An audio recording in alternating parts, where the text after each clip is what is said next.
Hello again and thank you for joining me. So this week's piece stars my very own pet cat. By chance I managed to get a really good photo of him with my phone one day, where the sunlight was just streaming through the window and it hit him really strongly from one side, really lighting up his pale fur. Looking at that photo, I knew I had to turn it into a full-size drawing. I knew I wanted that white fur to stand out quite a lot from the background, but I wanted the whole piece to have a nice warm tone overall, so I chose to create a gradient of French greys for the background. Colouring the eye was a little bit tricky. Now I know my cat has these brilliantly blue coloured eyes that really stand out, but when I checked through the colours on Photoshop, the program was really only picking up cool greys. I knew that with all the warm tones surrounding the eye that perhaps the cool greys would take on a slightly more blue look, but I really wanted those eyes to stand out as much as I could. So I worked the base layers with a bunch of the cool greys and then I just added the slightest amount of sky blue right at the very end, and I think this really did the trick. Once I had the eye in place, I moved on to the facial markings. While he has some really light fur overall, he does have some ginger markings on his face, and choosing which colours that I was going to use for this proved to be a little bit tricky. Trying to get the right balance of colour and value was a little hard because I was dealing with areas of very different lighting. I needed the markings to be quite pale on the right hand side, but really quite dark in the shadows. So I spent a little bit of time practicing with different colour combinations on a separate piece of paper before committing it down to the page.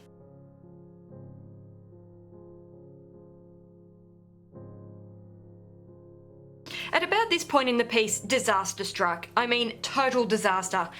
I can't believe this happened, but I actually spilled a cup of tea directly onto my drawing. This is my worst nightmare come true.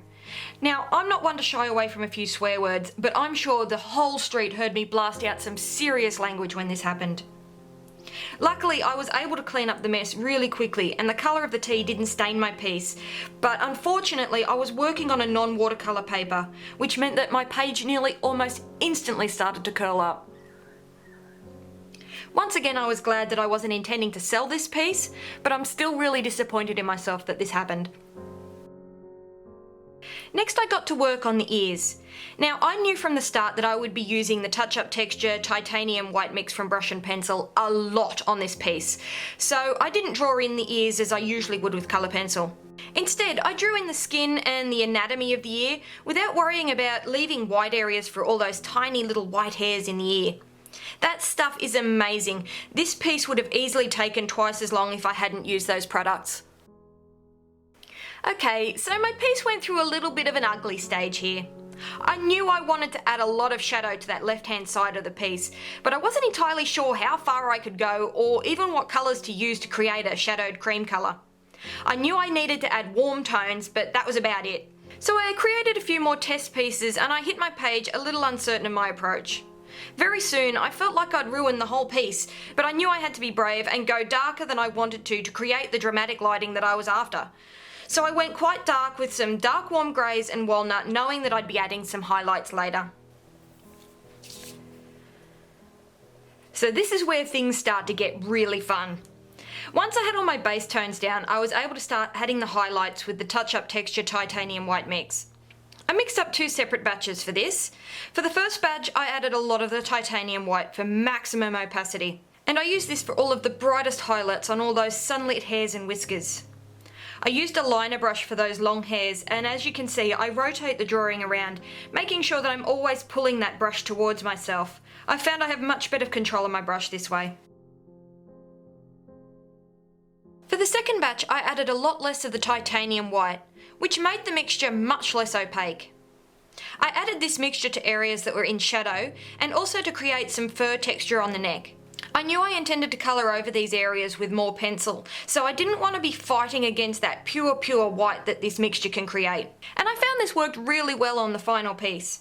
Finding that this product could be mixed up to varying opacities was a very happy accident. My final step was to correct the colour of the touch-up texture where necessary. I darkened the inside of the ears quite heavily, and I used a buff titanium luminance pencil to blend that fur texture back into the piece. The combination of that texture and the nice opaque pencil on top of those darks worked really well to create the fur texture for my cat. So here's the final piece, and I'm really happy with the way this one turned out.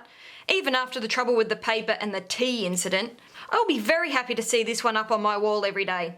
As for the cat, well, he's not impressed with his portrait. He just looked at it, rolled his eyes, and started licking himself. Then meowed for food. I hope you've enjoyed this. Please leave a like or a comment to let me know what you think, and if you'd like to see more, why not hit the subscribe button. Thanks for watching, guys.